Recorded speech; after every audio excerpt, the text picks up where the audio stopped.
نحمدہ و نصلی علی رسولہ الکریم اما بعد فاعوذ باللہ من الشیطان الرجیم بسم اللہ الرحمن الرحیم۔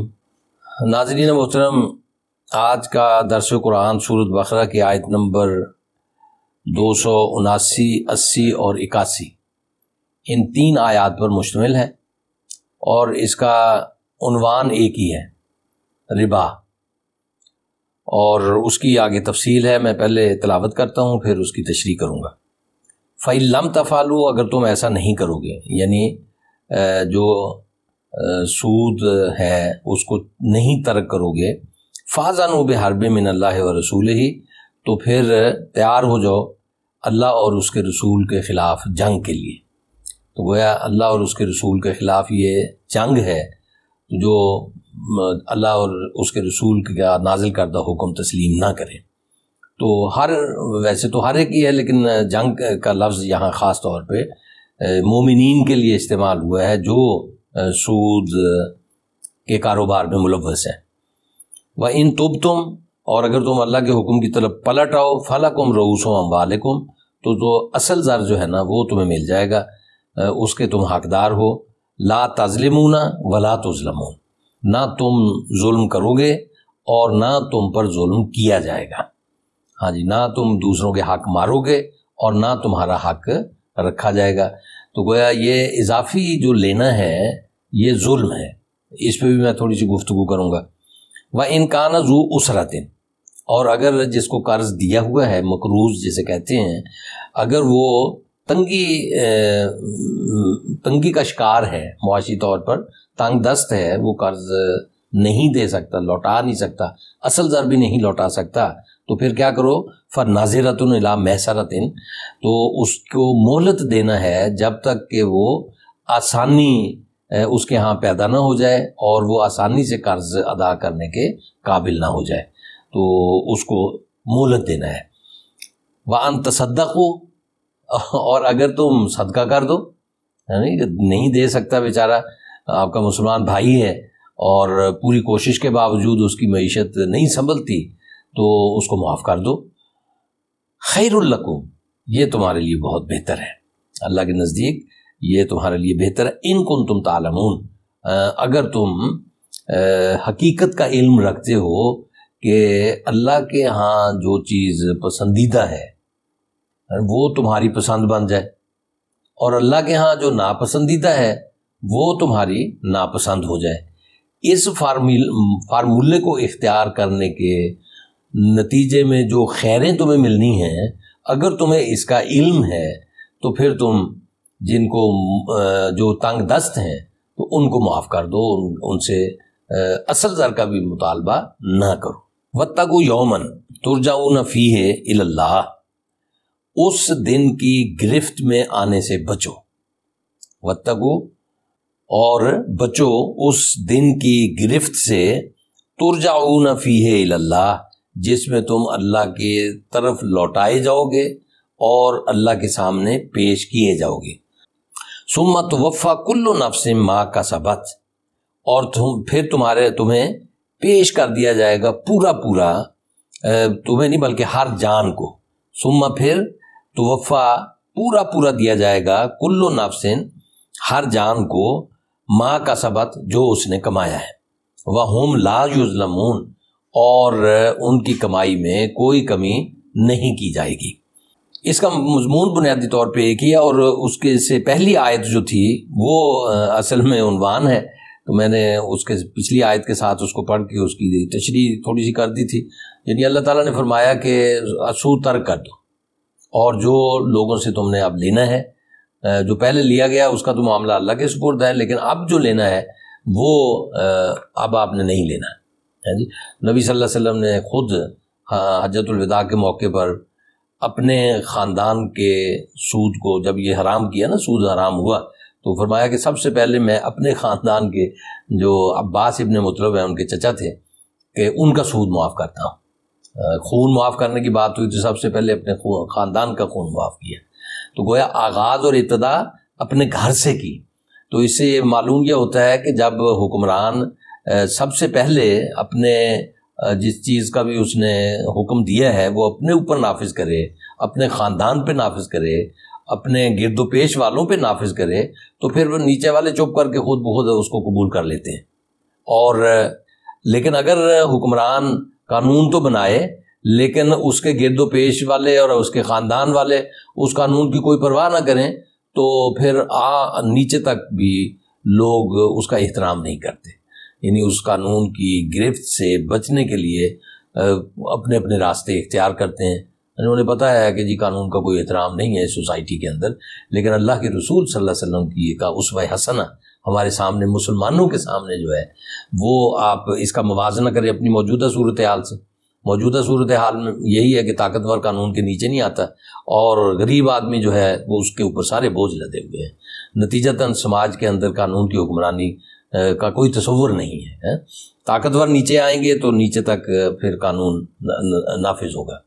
اب یہاں پہ سود یعنی قرض پر جو اضافہ ہے اس کو سود کہتے ہیں، اور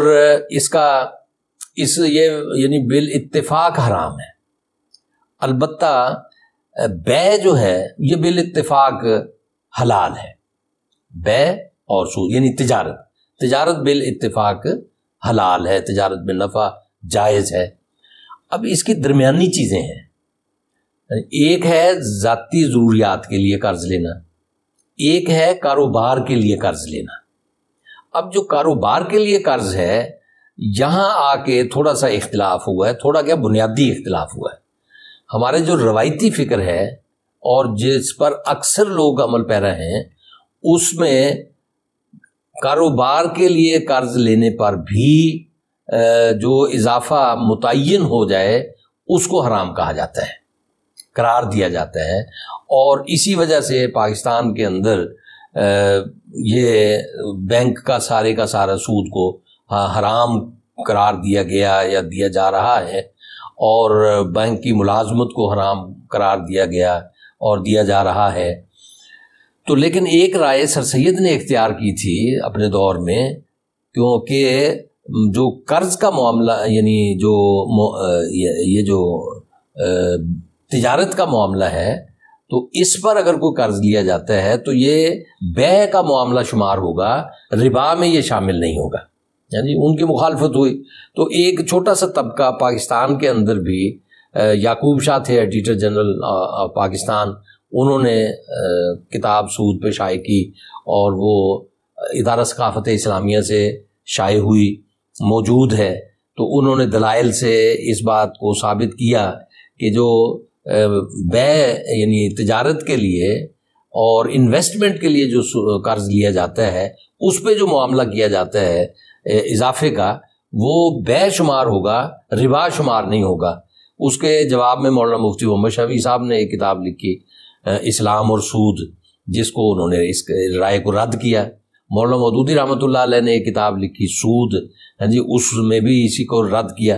تو یہاں جو بات یہ کہی گئی نا، لا تظلمون ولا تظلمون، کہ تم ظلم نہ کرو، تم پر ظلم نہیں کیا جائے گا۔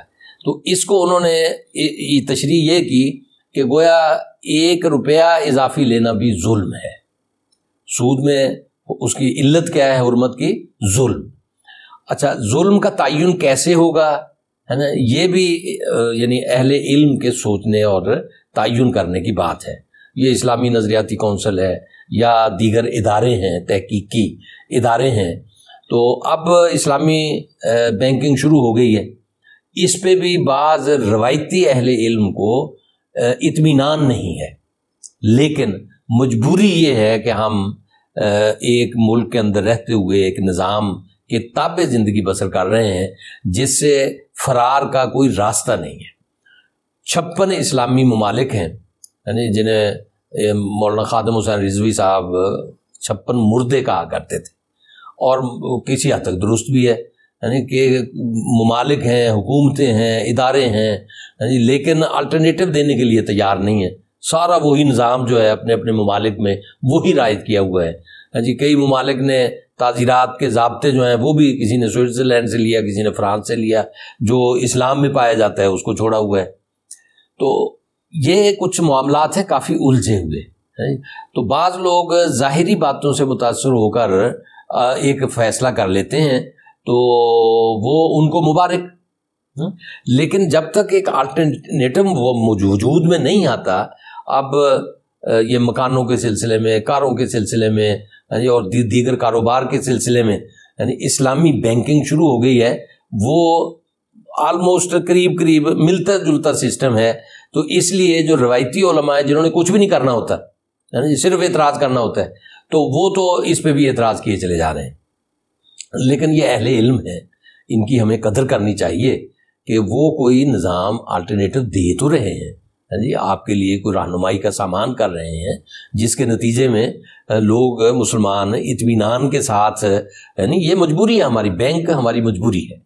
وہ دور گزر گیا کہ جب ضروریات بڑی محدود تھیں اور کاشتکار جو ہے وہ اپنی زندگی اپنی کاشتکاری سے کے نتیجے میں پوری کر لیتا تھا، وہیں پہ ایک جوتی مل جاتی تھی، وہیں سے وہ درخان اور لوہار ہوتے تھے، اور صرف کہتے تھے جی تیل اور نمک 2 چیزیں لانے کی ضرورت ہے، بازار سے اور کسی چیز کی ضرورت نہیں، ہم ساری ضرورتیں پوری کر رہے ہیں. لیکن اب زمانہ بدل گیا ہے، اب چیزیں اتنی آ گئی ہیں کہ آدمی محتاج ہو گئے ہیں. ایک ڈیم بنانا ہے آپ نے تو بین الاقوامی جو ادارے ہیں ان کا کوئی کنسورشیم بنتا ہے، وہ مل کر کئی سارے بینک اور ادارے جمع ہو کر پھر وہ اس کے لیے قرض دیتے ہیں، اور 10 سال کے اندر اس بینک کا اس ڈیم کا جو قیمت ہے وہ پوری ہو جاتی ہے. لیکن اگر ایک ملک بنانا چاہے ساری عمر اکٹھے کرتا رہے پیسے، اس سے وہ بنتا نہیں ہے، جو غریب ممالک ہیں. تو یہ چیزیں ہیں کہ جو غور و فکر کر کے سوچ بچار کے بعد راستے متعین کرنے کی کوشش کی جانی چاہیے، اور ہو رہی ہیں. لیکن اکثریت جو کہ ہمارے ہاں جمود طاری ہے، اور ہم نئی چیز کو ایکسیپٹ کرنے کے لیے جلدی تیار نہیں ہوتے، ہمارا ذہن جو ہے اٹکا ہوا ہوتا ہے کہیں، اور نئی چیز ہمارے ذہنوں میں آتی نہیں ہے. تو اس لیے یہ معاملہ کنفیوز ہوا ہے، اور عمل ہمارا بینکوں کے ساتھ چلنے پہ مجبوری ہے جی، اور نظریہ ہمارا اس سے الگ راستہ کرنے کا حکم دیتا ہے، یا اس کی تشریح یہ ہے کہ اس کے قریب بھی نہ جاؤ، لیکن عمل یہ ہے کہ اس کے بغیر گزارا نہیں ہے. تو ایسی الجھن میں ہم پھنسے ہوئے ہیں، یہ نکالنا اہل علم نے ہے جی. اور جب تک یہ اہل علم آلٹرنیٹو راستہ نہیں دیتے، اس وقت تک یہ مجبوری ہے. اللہ تعالیٰ نے یہ رخصت عطا فرمائی ہے کہ جب تم مجبور ہو جاؤ تو پھر استثنائی صورتحال ہو سکتی ہے، اور اللہ کی گرفت اور پکڑ اس درجے میں نہ ہو. بلکہ یہ بتانا میں ضروری سمجھتا ہوں کہ یہ جو گرفت اور پکڑ جو ہے ساری کی ساری کس کی ہے؟ جس نے قرض دیا اور اس پہ سود لیا، ہاں جی، یہ اس پہ گرفت ہے. لیکن جو بیچارہ قرض دینے والا لینے والا ہے وہ تو مجبور ہے. اس یعنی یہ سارے ایک ہی لاٹھی سے ہانک دیے ہیں. جاوید غامدی صاحب نے اس کی تشریح کی ہے، جو حدیث ہمارے یہاں پائی جاتی ہے کہ جی لکھنے والا، گواہ بننے والا، لینے والا، دینے والا سب برابر ہیں، جہنم میں جائیں گے. تو سب کو ایک ہی لاٹھی سے ہانک دیا گیا ہے. لینے والے کو قرآن مجید نے کہا مہلت دو اسے، ہاں جی، اس کے حق میں ہے قرآن مجید، اور معاف کر دو اسے. ہاں جی، وہ اس کا جرم کیسے ہو گیا؟ لینے والے کا جرم ہے جو رقم دیتا ہے اور اس سے اضافی لیتا ہے. ہاں جی، تو اس لیے ایک تو یہ اینگل ہے دیکھنے کا، اس پہ بھی غور ہونا چاہیے. یقیناً اس کے اندر کئی پہلو نکلیں گے. اور جو بیچارے ملازمت کرتے ہیں ان کو کہہ دیا کہ یہ حرام ہے، تو یعنی اسٹرکٹلی ایک تو یہ بھی عملی زندگی سے گویا عدم واقفیت ہوئی نا، تو وہ کہاں جائیں؟ تعلیم ہے، حاصل کی ہے انہوں نے، اگر سسٹم ہے وہ ان کو مطلب حلال کے مواقع مہیا کرتا ہے تو وہاں جائیں، ٹھیک ہے، ترجیح ہے اس کی. یعنی لیکن اگر وہ مواقع نہیں ہے اس کی تعلیم کے مطابق، ان کو بینکی کی نوکری بنتی ہے، تو یہ سسٹم ذمہ دار ہوگا نا، کہ جس نے ایسا یعنی مجبوریاں پیدا کی ہوئی ہیں لوگوں کے لیے کہ جو مطلب اس کا بدل نہیں پاتے. اب بے روزگار ہونے سے تو رہے، اور یعنی ٹوکری اٹھانے سے بھی رہا. جس نے ایم ایس سی کی ہے وہ ٹوکری کیسے اٹھائے گا؟ یعنی یہ چھوٹا کام کیسے کرے گا جس کے اندر اللہ نے صلاحیت دی ہے؟ تو لیکن اس کو یہ ضرور پیش نظر رکھنا چاہیے کہ اس صلاحیت کو وہ اللہ اور اس کے رسول کے فرمان کے مطابق سسٹم بنانے کے لیے استعمال میں لائے. ہاں جی، رہتے ہوئے وہاں رہتے ہوئے بھی ایک قابلیت تو پیدا ہوتی ہے نا، اس قابلیت کو اللہ اور اس کے رسول کے مطابق جو تعلیمات ہیں ان کے مطابق سسٹم قائم کرنے کے لیے ان صلاحیتوں کو کام میں لائے، اور جو حرام ہے اس کو حرام ہی سمجھے، حلال نہ سمجھ لے۔ تو لیکن مجبوری کے عالم میں اللہ تعالیٰ اجازت بھی دیتا ہے اور اس پہ گرفت بھی نہیں ہے۔ وآخر دعوانا الحمدللہ رب العالمین۔